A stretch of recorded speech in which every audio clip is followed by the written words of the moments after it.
It is such a pleasure to join you all today for the first Open Skills Network Skills Summit. That's a mouthful. I'm going to say OSN for the rest of the time. So what timely comments from Secretary Raimondo to lead us into our plenary panel for today. It is titled A Changing Workforce and What It Means for the International to Local Landscape. We are being joined from some individuals that are doing this work, which is really fantastic. As Scott mentioned, I am Kelly Ryan Bailey, and beyond being the host of the Let's Talk About Skills Baby podcast, I'm also a founding member of Equity Cities, which is a consultancy that enables regional coalitions to build equitable skills-based talent markets, and the global skills evangelist at MZ Burning Glass. Of course, as Scott mentioned, I have loved being a part of Skills. I was fortunate enough to be part of the small but mighty group of founding members of the Open Skills Network, and it is so exciting to see how far we have come with all of your help. I'd like to go ahead and introduce our panelists as well.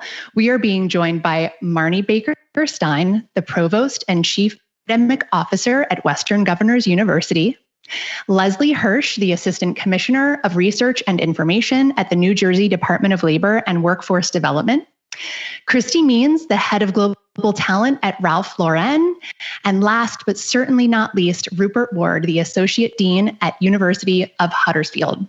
Thank you all for taking the time out to join us today. Before we jump into conversation, I want to remind our audience members that we're going to be taking questions and comments from you. So please jump in and utilize the chat, and I will keep an eye on that as we get to the end of our panel discussion. Lesley, I'd love if you would please kick us off and talk a little bit more about how you're using skills in hiring, learning, and in your workforce system.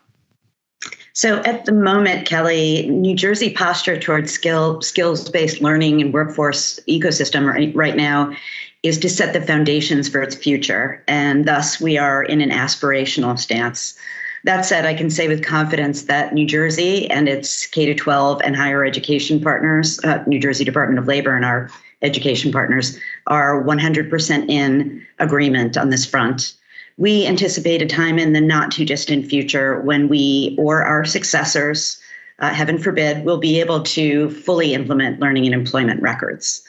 As Sarah DeMark described in her opening remarks, and we agree, skills are the the basic currency of LERs or learning and employment records. And we are waiting for that day or trying to move toward that day when learners and workers will have a digital presence that's tagged with all the skills that they're required through work experience and education and training.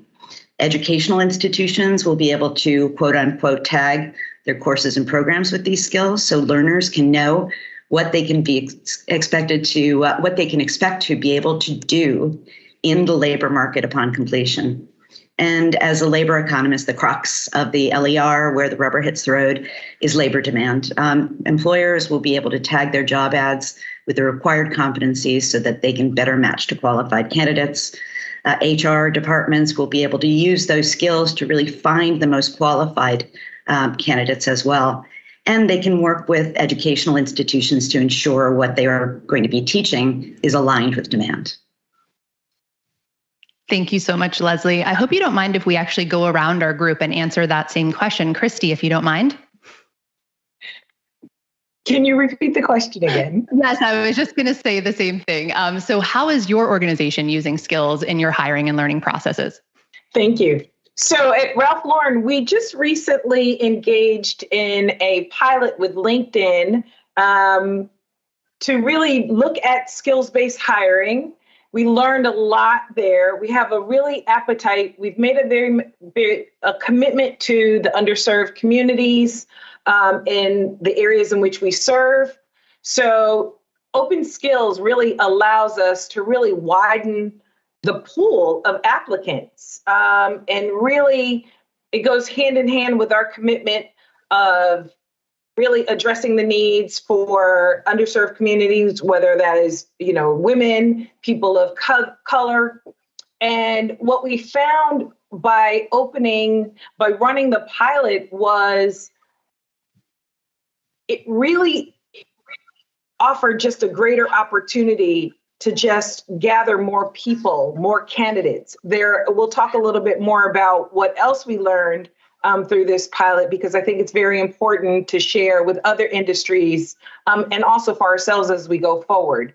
But it really served to underpin our commitment as a company and our growth and really our pipeline as an organization for the future. Thank you, Kristi. That's wonderful to hear. Marni, I know Scott told us a little bit about what WGU has been up to, but I'd love to add your little bit of flavor to that as well, please. Sure. So for those who may not be aware, WGU is a competency-based education provider. We always have been. So all of our degrees or certificate level credentials are essentially stacks of what we call competencies, and we've always called competencies. Recently, in the last couple of years, we've doubled down on tagging those competencies, each of those competencies, and I think we have well over 3,000, to real-time skills data. And why? Because as students are earning those competencies, we want to be able to surface real-time geolocated skills demand insights to them based on those achievements. And we also want to be able to use that intelligence to do regular dynamic reviews of our programs against relevancy in the marketplace. So that's what we've been doing. And it was, in fact, that work that we just jumped into a couple of years ago that led us to understand, hey, we need a coalition if we're going to do that. We've developed a library of over 13,000 rich skills descriptors, which we'll learn a lot more today. But that work takes an army, actually, not only to develop and make sure that it is accurate and relevant to the industries where the jobs are, but also to keep that dynamic and fresh over time. And so it's for us, that work has been the origin of us sort of understanding that this is going to take a global village of employers, military, government, other institutions that are driving workforce and social and economic mobility forward. That's wonderful. Thank you, Marni. And Rupert, would you mind jumping in and talking a little bit more about how you're working with skills? Yeah, sure. So I guess it's about 5 approaches, some global, some local. So I was former project lead for idea.org.uk, which is as part of a team that developed what is now one of the world's most successful digital skills solutions. It's used in about 95% of the world's countries throughout the learner-earner journey. So in schools, in universities, in public sector, in private sector, in reskilling the unemployed through the Department for Work and Pensions, lots of different uses there. And then more locally within the university, we're working with MC Burning Glass on using labour market information to inform and best match our curriculum to employer needs and sectoral needs, and also to look at how we can then bring that in with badging and micro-credentialing. We're also working with LinkedIn Learning to help support more flexible skills-based journeys for learner earners. We're also working on how to bring more personalized learning approaches into the curriculum and the use in particular of 21st century skills. And then so finally, the last area, which again going back global, is as part of the International Council on Badges and Credentials, we have a set of working groups, of which I co-lead one, that much like OSN is trying to connect expertise globally, share our different perspectives on what works and come up with common solutions to the challenges we all face. Thank you so much, Rupert. It's so fascinating to hear how we're on slightly different yet intertwined journeys, right? Well, I want to kick it back over to Lesley. Lesley, let's jump into why, what is sort of this buzz about open skills? How are you feeling about this? And why do you feel that concept is so important?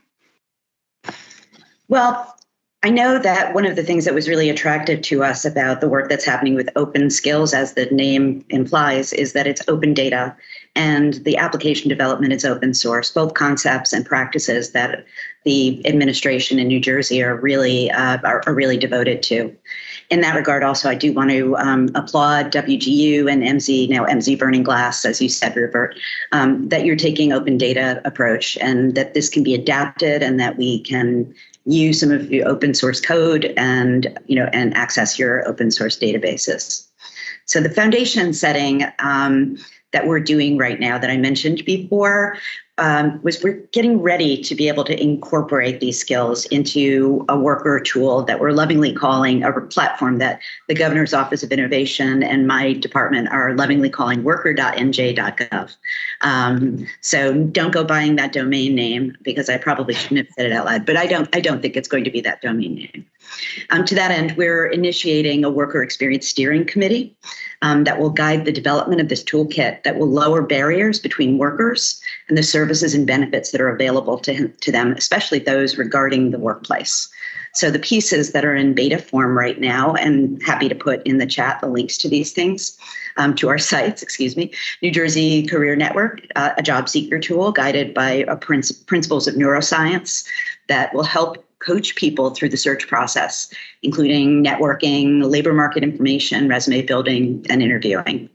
We're building also in beta the New Jersey Training Explorer that connects learners and workers to training and financial support available to them in a meaningful way that's also personally important, personally fitting their lives.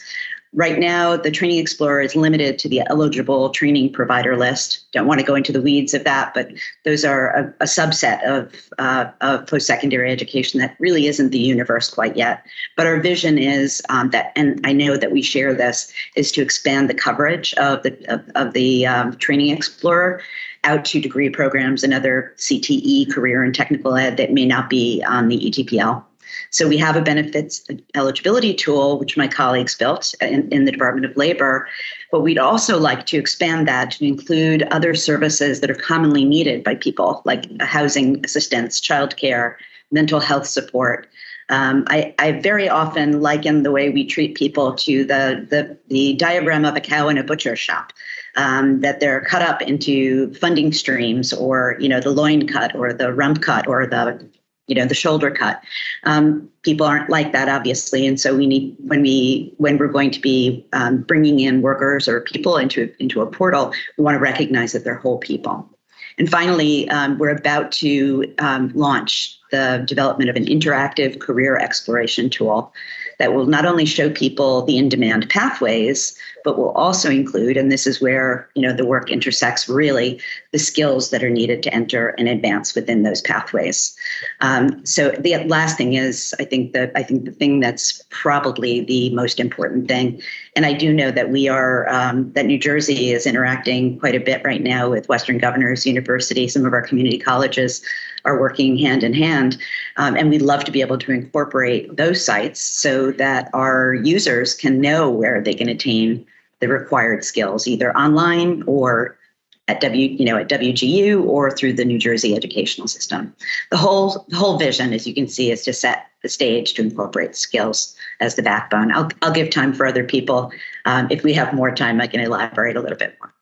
No, we'd definitely love to jump back in. And thank you so much for sharing. That is quite an undertaking. And what I love to hear about that is not only the focus, obviously, on skills, but like you said, people with other needs as well in these wraparound services. Kristi, I'd love to hear more from the employer perspective as well, is just how are you considering open skills in your work efforts as well? Yes, we definitely are. What we realized is that open skills or skills-based hiring allows us to widen the gate for all to enter at different points within the organization. It increases our talent pools and just provides greater opportunity. So we really, our talent department is really excited about it. The organization is. It will take. We're just starting. We've just entered this and accepting and breathing life a skills-based hiring throughout the organization. It really requires a change management plan. I'll be very frank and honest about that in order to set it up and allow it to stand and be evergreen, which is really our goal for that. We really also realize that open skills allows us to reskill current employees, upskill other employees, really by looking at the current skills that they have, how they've gained. With Ralph Lauren being a retail organization, if we have employees that have been working in the retail side and have gained skills of customer service, servicing customers and building rapport and relationships, to be able to harness those skills and that talent, quite frankly, into other areas that may interest them. So as an organization and as a global organization, it's really important to us and for us. And we are really excited about entering this really innovative space, but hopefully it will be mainstream and not innovative, but we're really excited about it. Thank you, Kristi. I love that you brought up the change management portion of this, because we often, at least all of us skills warriors, right? We tend to think of the specifics around our work and not necessarily the people around and the processes that those people have to go through, understanding sort of this new and different way. Although we, like you said, we don't want it to be a new and different way quite soon. It's just where we are right now. So thank you for pointing that out. And I think it's something that we can all remember. Marni, you have been tackling the skills sort of challenge, if you will, for at least a number of times over the years that we've interacted. And I'm curious to hear from you where you see the difference in some of the earlier challenges you were tackling versus where we are now from an open perspective, and how much that's helping in the process. I think that you're right. It's been a long journey. And I think, obviously the technology has evolved that is allowing for better, quicker, more dynamic access to real skills data. So that's been a shift. I am now working at WGU, which is built around a competency-based, skills-based approach. So that has been a shift for me personally.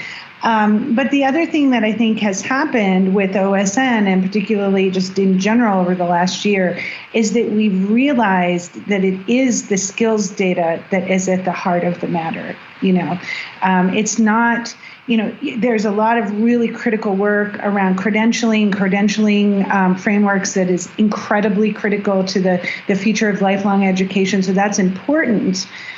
But it can only go so far if it doesn't have a new currency that is not the credit hour, right? To move it forward, right? Because in our own work at WGU, where we're working with a big coalition of around a student journey that includes us, Goodwill, Early Adult High School, Ivy Tech Community College, it's IBM, National Student Clearinghouse, a bunch of health science center employers.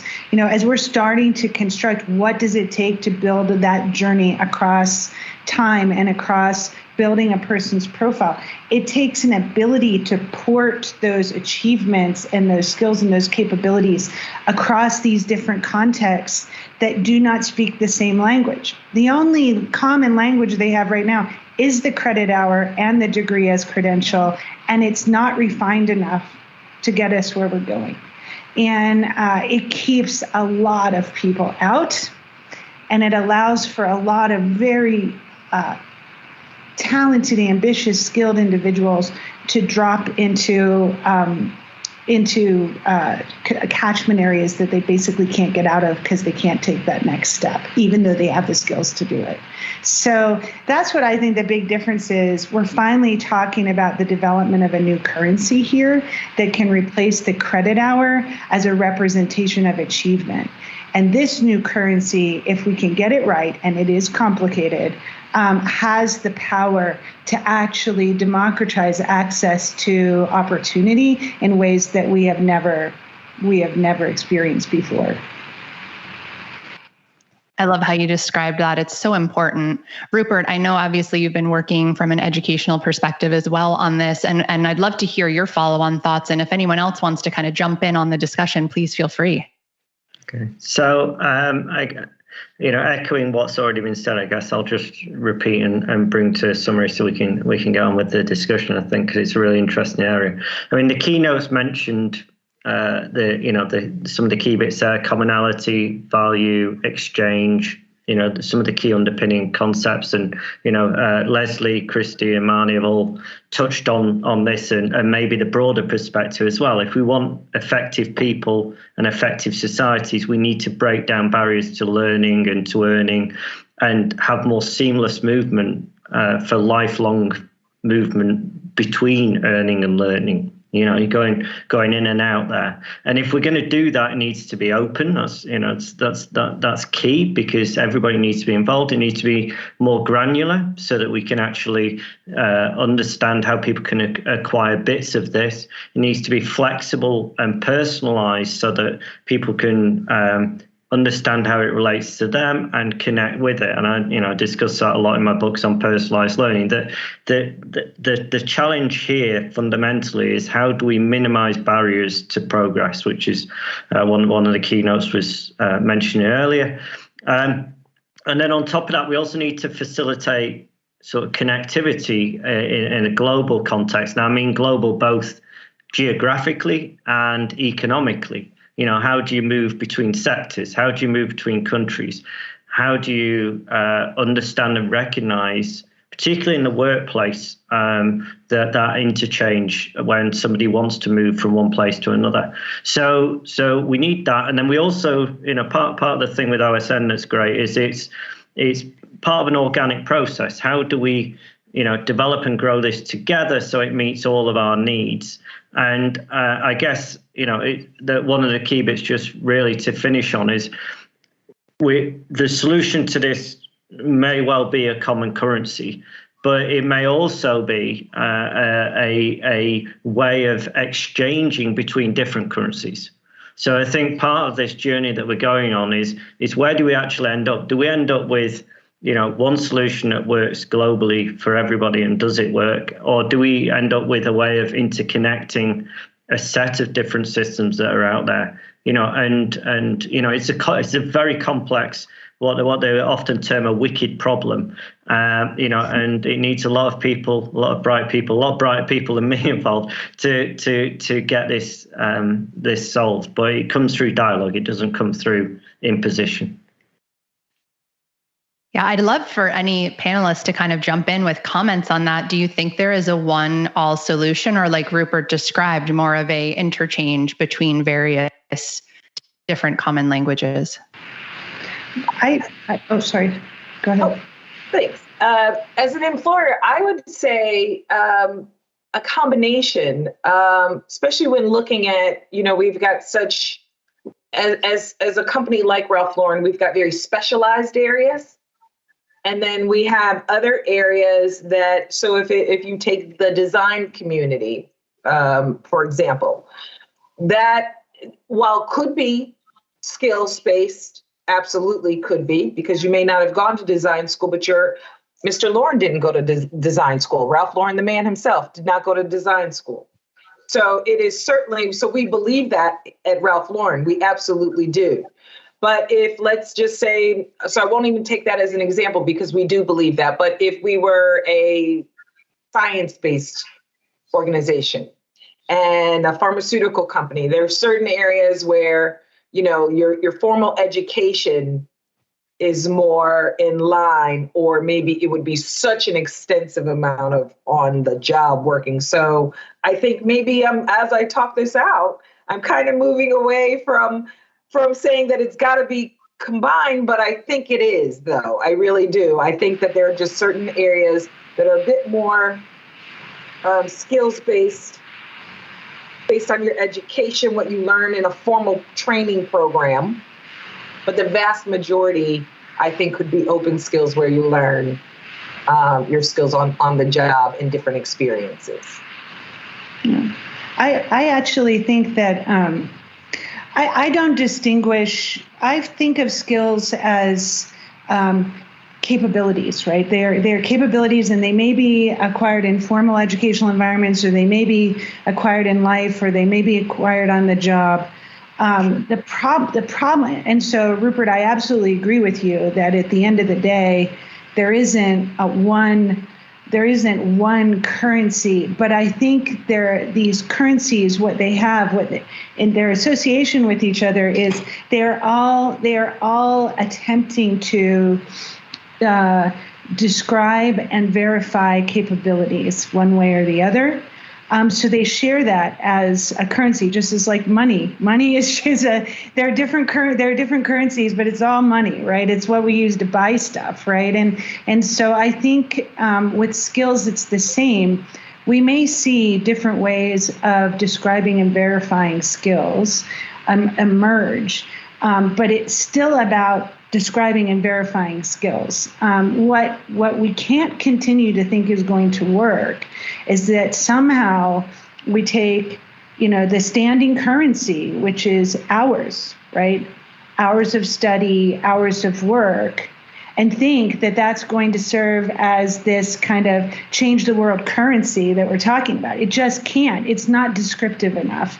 And, in order to make it work, we'd have to tag it to something else like skills data, so I think that's the shift that we're in. But ultimately, I would expect by sector, by country, by whatever, that you're going to have different ways of presenting this currency, but they have to, and this is what I think is great about the OSN, ultimately they have to be able to translate to each other. Rupert?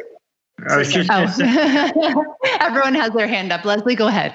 Yeah, my comments are very, very brief because I think this is in the realm of we know that we don't know, right? That I do think that we have multiple ways of approaching the skills measurement right now. And I think it's a really healthy, I don't want to say healthy competition exactly, but a healthy variety of approaches. And I think they will converge over time. But I don't think that we're going to come to some kind of magical agreement, to have one standard way until we actually work this through and actually work it through in use cases. I love the capability language, because it speaks to potential.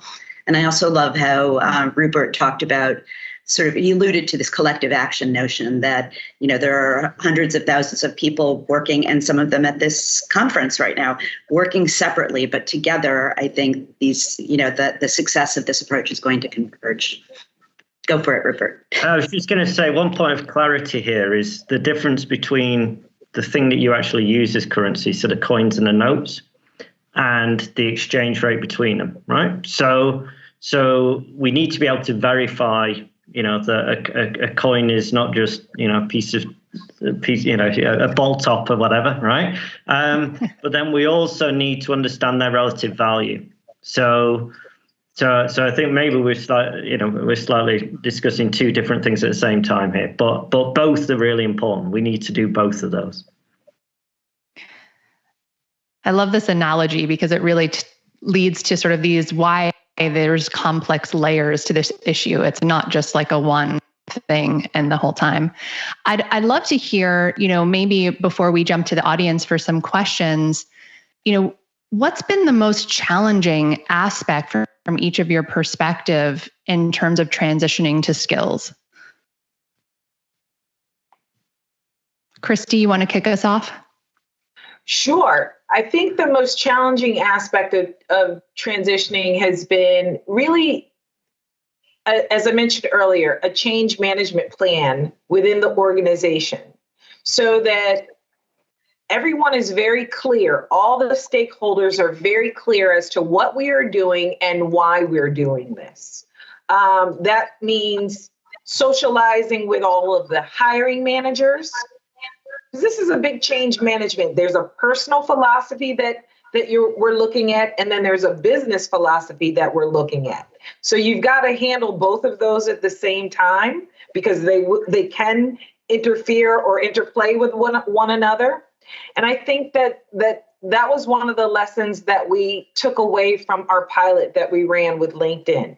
So the need to socialize with hiring managers, the need to really be very clear with recruiters, our internal recruiters, our external recruiters, what we're looking for, what skills we're really looking for, what skills translates to the roles and responsibilities that we have.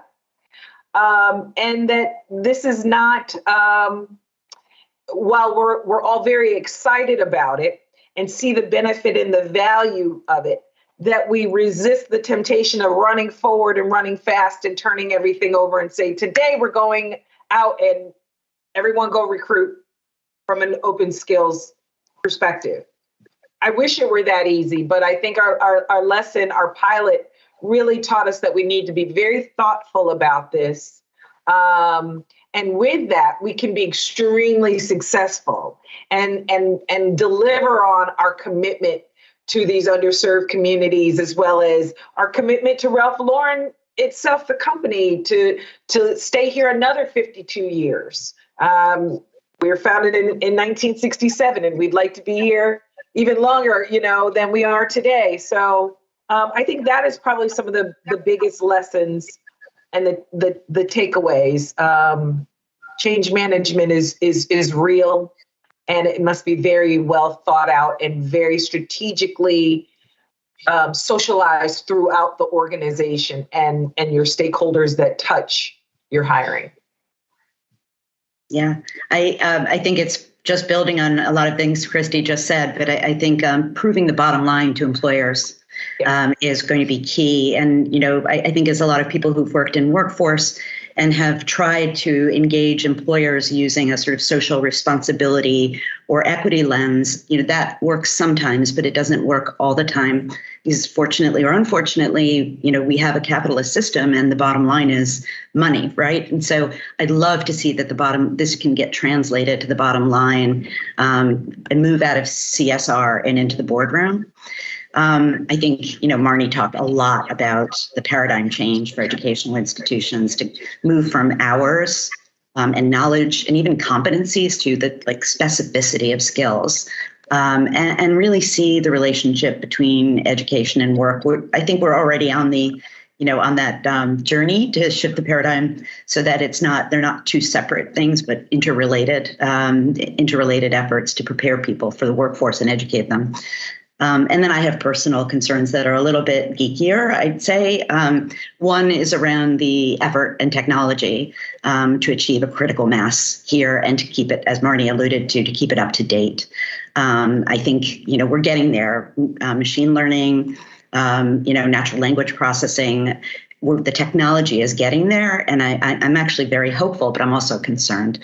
And the other one are the semantical issues that probably just make my brain go into knots, but maybe something that other people are doing a lot better at. And that's, how do you measure the distance between skills? How do you impart levels of mastery? And then last of all, I think, is really the, I'm sorry, I'm just going to go down. And how do you communicate skill hierarchies? Like building a birdhouse, creating a dovetail joint, operating a dovetail saw. How do you, communicate that, and how does that translate into a data schema? So I'm so glad you brought those up, Lesley, and I feel like there's going to be a lot more comments that come from that. Marni, do you want to add in what has been very challenging for you, or any comments on that? All of that. I mean, it's really understanding how to operationalize and then keep dynamic our open skills libraries in a context where we are concerned with developmental learning traverses toward mastery, right? And it's complicated, and there's a lot to figure out that is incredibly hard work. And then just in the context of a higher education sector that hears skills and they're like, what are you talking about? That's workforce training. That's not what we do here. And so just the word skills itself, I think, butts against a lot of protected interests in higher education in ways that it probably shouldn't, because it really doesn't matter what you study. I mean, skills should be super exciting for people who want to revitalize the liberal arts. There are so many profound skills traverses that people move across as they become an amazing thinker, sense maker, communicator. Like all we're talking about here is articulating our sense of that and focusing on understanding and assessing that progress with students so that they can communicate it to employers, and they can also hopefully in real time see the value of that in their zip code or zip codes where they want to live, of that skill set that they're building. I think that's a really great point to bring up, because a lot of times, like you said, especially in higher education discussions, they often think it is devaluing what they're offering, and it is 100% not. And to the point of Kristi and Lesley, and I think all of us here, the idea that people might be at a different place in their career and education journey, and maybe higher education at that point in time isn't the right answer. It doesn't mean they might not aspire to it, but why not create the value that helps these people navigate a bit better? So I love that you pointed that out. Rupert, what about you in terms of challenge that has been most difficult through your process? So I agree with what's been said so far. I think there's a lot of commonality in where we see this. I mean, so in terms of complexity, we've already sort of experienced this in this discussion. There's terminology challenges that we need to think about. And as Marni was saying, then it's quite a contested space. There's organisations planting various flags in both the learner and the earner side, which makes it a challenge. And it's got to be open dialogue to address that. On the earner side, I think there's real challenges there, as was touched on by Lesley, that measures of proficiency and competency in the workplace, there's not really the same standards and interchange there that you might get, for example, in Europe or Australasia with qualifications frameworks. So in the learner area, you could go from Bulgaria to Belgium and your qualification would be able to be mapped. If you try and do that in a workplace context, that's much harder to be able to map that across. And there's a lot more bespoke context in a workplace, so that's a real challenge. And then on the learner side of it, looking to the future, and it's slightly biased given my area, but part of this is about how do we personalize the learner-earner journey. So on the learner side, how do we personalize education? How do we move from a situation where really you're just you're filing other people's information? That's what you do in the education system. They tell you what they know, and you then have to file it, rather than looking at a way to you filing your own information. How do you make sense of what you're doing? And I talk about the concept of learning fitness. So if you think about these sort of, the smartwatches and fitness trackers that people have, you can track your physical fitness very easily. Okay, but we should be in a situation where you can track your learning fitness very easily and understand how to get fitter. And by extension, that would be the same for skills. So, so how can you measure your skills fitness? And how can you then develop your skills fitness? That's really where I hope we want to end up, because then you've got people's agency over their work journeys and where they're going and how they're living their lives. And also you've got a better understanding of the talents and capabilities and competencies of the people coming into the workforce. I love that analogy, because I think that reminds all of us to keep the eye on the people out there that this is really, here that we're building for. That idea that they would be able to access that, anyone at any level, at any time, and know where they are and where they could possibly head, is such a fascinating thought process. I'm sure many of us here have definitely spent evenings sitting up writing notes on our bedside table. Well, but I'd like to take some questions from the audience quickly, and then we'll go into our final round of questions. Now, I know some of the questions here we have touched on, but I'd love to just get some additional perspective, because I know even in the case where some of us might still be working through these challenges, I think it's good for us to share, how we are attempting to work through these challenges and or currently handling them, to learn from each other. So that first question is, I'm wondering, what is the best way to validate skills? And I know, Lesley, this came up in your comments earlier. I'd love to know, again, this sounds like you're still on this journey. Is there a way that you found that is helpful in this moment? I'm sorry that you directed this question to me first. I would much rather hear what other people who have much more sophisticated experience in building these skills data. But I can tell you, I did prepare some comments to talk about, that was what was so attractive. One of the things that made this world attractive to me was that it could be validated both by demand and worth, right? In the, the way that we traditionally do, and, wage gains and, employment rates and things like that. And statistically, actually, by seeing whether something can be tested in multiple ways and still get the same results. So, and then I think there are a lot of issues right now, especially as we've just transitioned from one presidential administration to another, with the way accreditation and validation are being handled and how they're subject to politics. And so I want to refrain from that, but I do think there is a role for professional accreditation, but I do think that we have to be very, very mindful about how people can play around with the way, with how valid actually accreditation will be to employers. Interesting. Kristi, I'd love to hear again from that employer perspective, even if it's not in a perfect state, right? But as terms of how you might be in the process of learning how to validate skills internally there at Ralph Lauren. So we're really early in this, and it's quite honestly, it's a discussion. We're really trying to land that plane, to be very honest. This is all very new for us here. So I don't know that I could add anything greater here other than maybe picking up some tips to learn really as we're moving forward. Kristi, I'd love to talk to you about metrics for Ralph Lauren. We'd love to talk with you. Yeah, turnover rates, retention, those kinds of things that you really see that there's a job match when you've relied on the skills information from an educator or from a learning employment record, for sure. I'm sure Marni has a lot to say.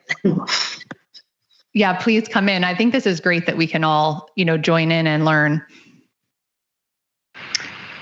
So in terms of, jumping in on the question around the validation of skills, obviously for us as an educational institution, our first question is, well, which competencies, which are collections of skills, which competencies are most critical to validate? Because you can break this down into really micro skills that sort of lead up to clusters of capabilities, right? And so where do you evaluate is a big question. And that question is really linked to what value based on that validation can you surface to a student or to an employer. So that's a big part of the question. And then how do you do that in powerful ways, but that are not super expensive and that you can scale, right? Because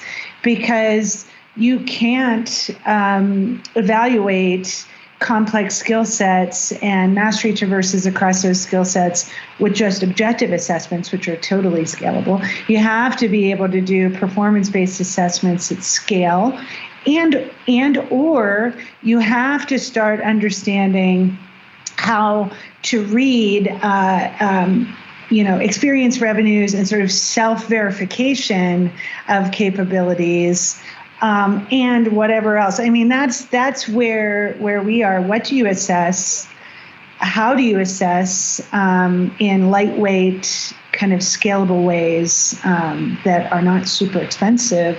And then how do you bring in other data into that assessment around the experience profile and what a learner says they can do?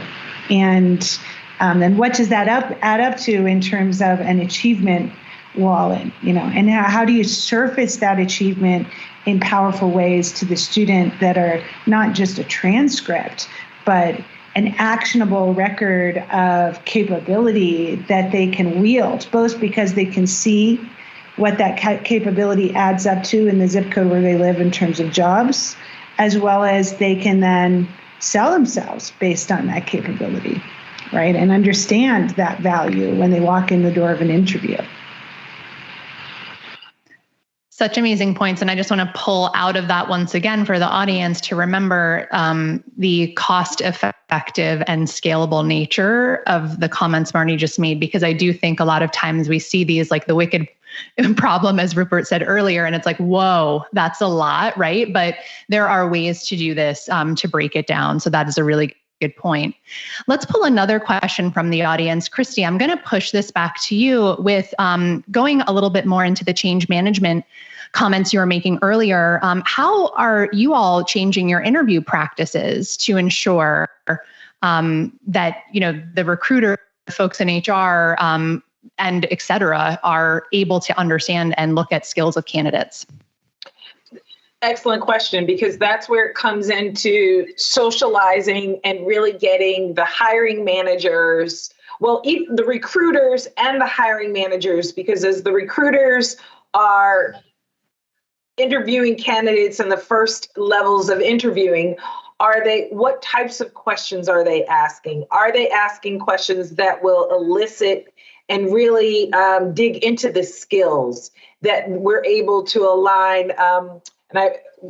Going a little bit back to your question before, we just at Ralph Lauren launched our brand new competencies. So we've matched everything back to our competencies, which makes those interview questions a bit easier to get the skills that are rooted in those competencies. So it really has a lot to do with a lot of coaching and feedback with our recruiters and setting them up for success, so that as they're interviewing potential candidates to move on to the hiring managers, that we really feel that we've gotten that pool. Because again, many have leaned into, well, what is your academic record? And then I can put you through past that. And we're looking to not leverage that in the same way.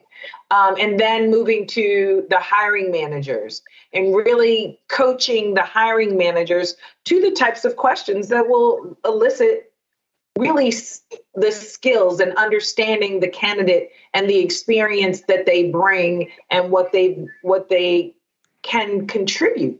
How quickly can they contribute it? Where they might need more upskilling or whatever have you. But I think that's a part of the change management plan that we are implementing, is really working with the recruiters on the questions that they're asking with intent.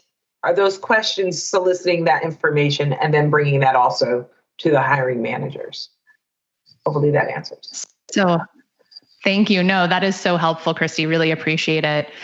I'd like to know, and this question, I'm not exactly sure who to direct this to, but this is a really great question from the audience, which is, are there universal evaluators that are recommended as part of the validation of skills acquired via non-traditional means? Anyone have any good suggestions?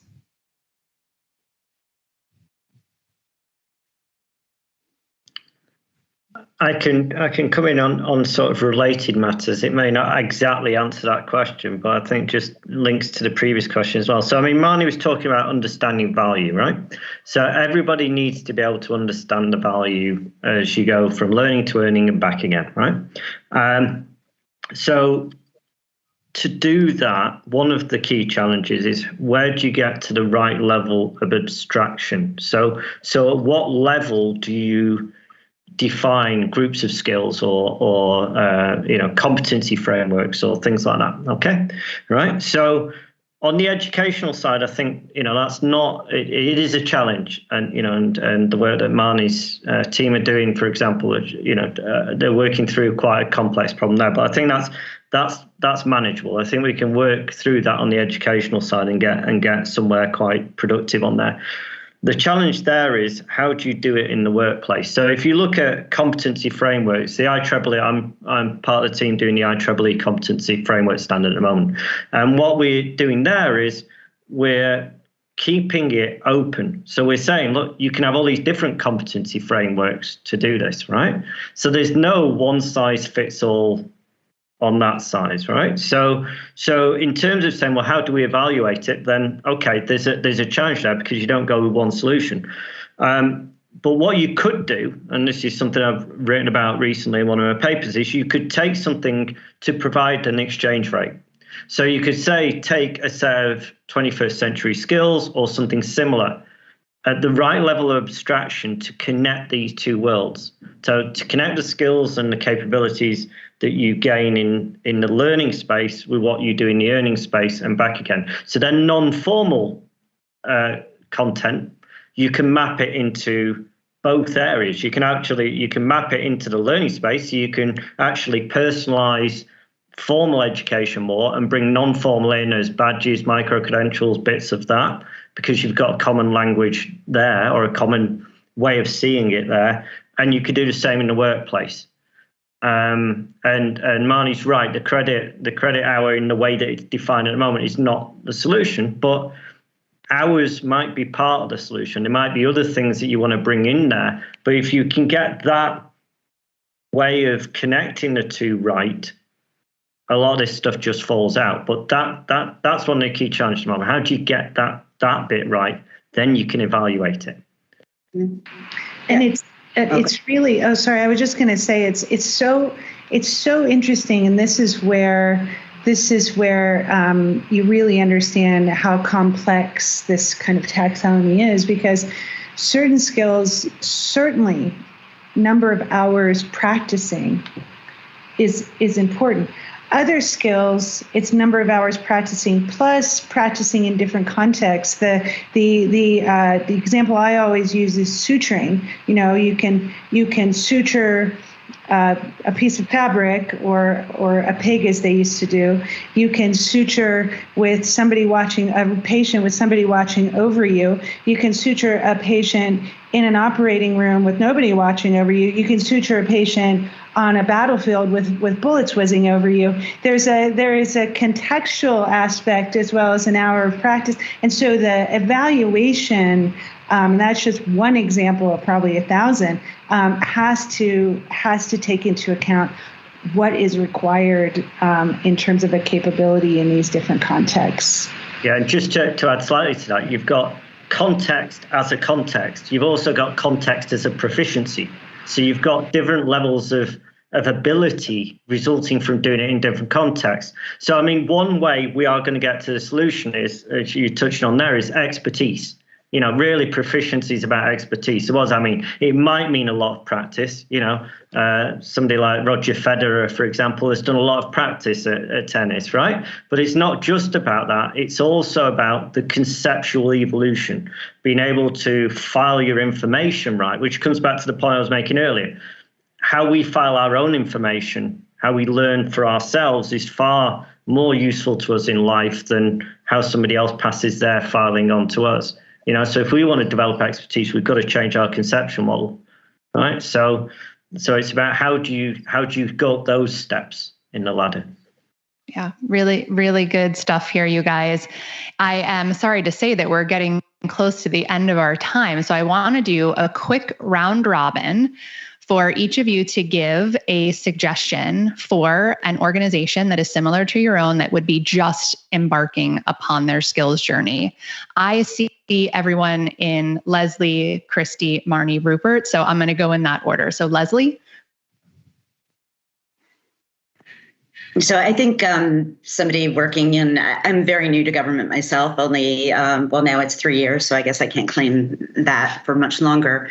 But I would say for anybody at a Department of Labor, a Department of Education, a secretary of higher education, or if you have a central higher education authority, is to just begin having the conversation about, some of these issues that we've talked about. I mean, the word value in and of itself is so fraught, and that was what I was going to, what I was going to actually bring to the table in the last question, which is, strangely enough, as an economist, I shouldn't say, but there are lots of kinds of value that are non-monetary. And so, what is value, and in what kind of setting, and how does it differ from sector to sector or discipline to discipline? I think it is really just beginning the conversations with your colleagues across those disciplinary lines about the value of skills, the likelihood of shifting from whatever system you're using to measure value to a different system that actually has skills as the coin of the realm. I could get into much more detail, but I think other people are going to have a lot to contribute to this. Thank you, Lesley. Kristi? So I would say for an organization looking to embark on this journey, I think the biggest lessons I would encourage is to determine your why. Why is it that you want to adopt this? And then from there, what value are you placing on this? And I think between determining the why and the value that you're placing, it's the underpinning that supports the change management plan that you will go out with as you begin to socialize this with the organization. And I do mean really socializing it, creating buy-in for the why. And when people have bought into the why and understand the value that it will bring to the organization, I think it makes it a lot easier, and adoption rate is just increased. And you'll be successful, I think, from that point. And your organization will grow, and your pipeline should be evergreen, because that is the whole idea of it. So that would be my recommendation. Thank you, Kristi. Marni?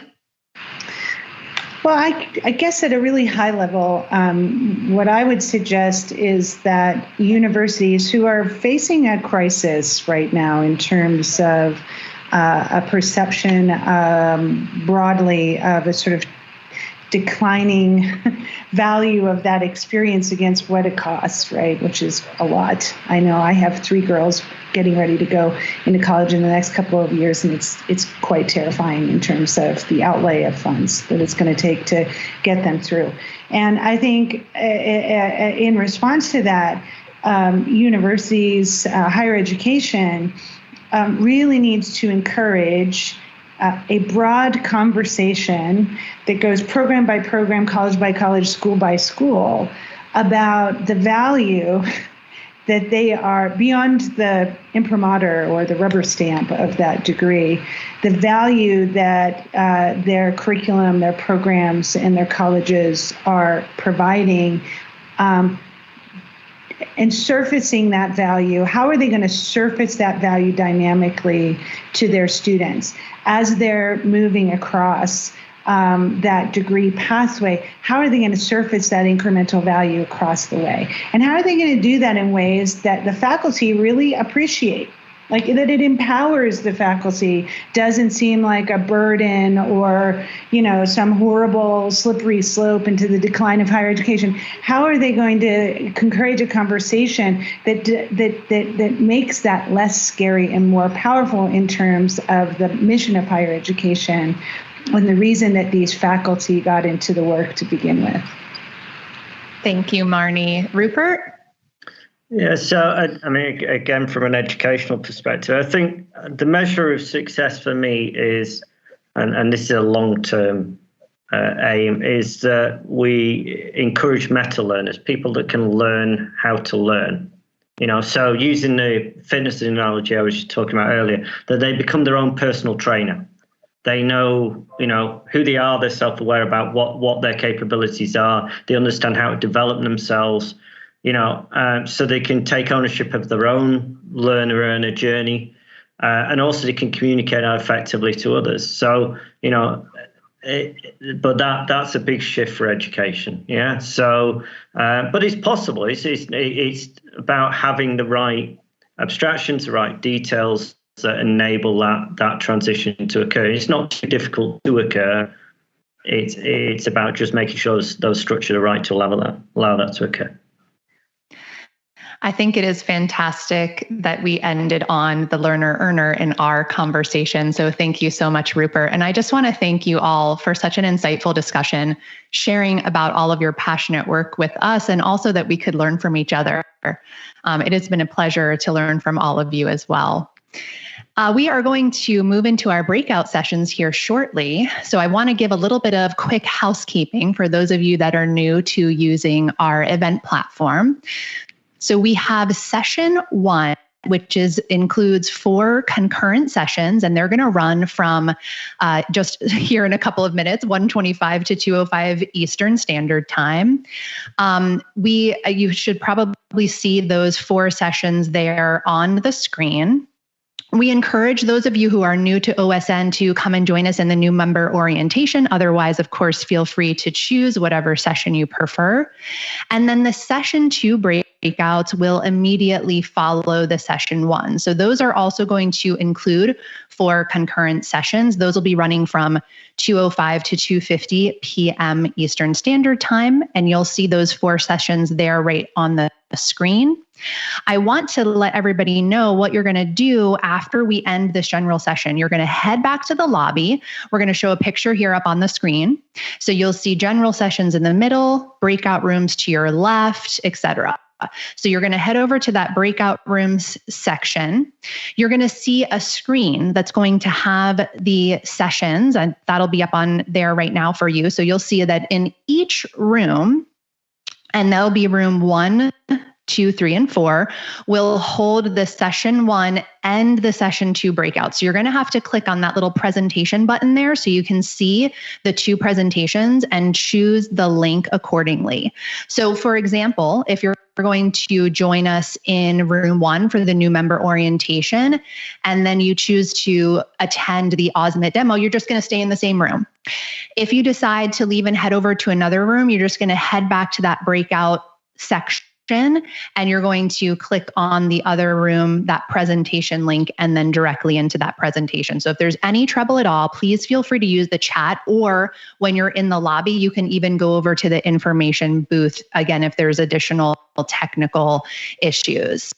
After the breakout after the breakouts, you're going to go ahead and meet us back here in the general session section. We're going to wrap up the day, let you know what's on deck here for tomorrow. And I also just want to remind everybody that there is a networking area. So you have the opportunity to network amongst yourselves beyond the chat. So go ahead and remember to visit that space as well. All right, I'll let you all go. Hope you enjoy the breakouts.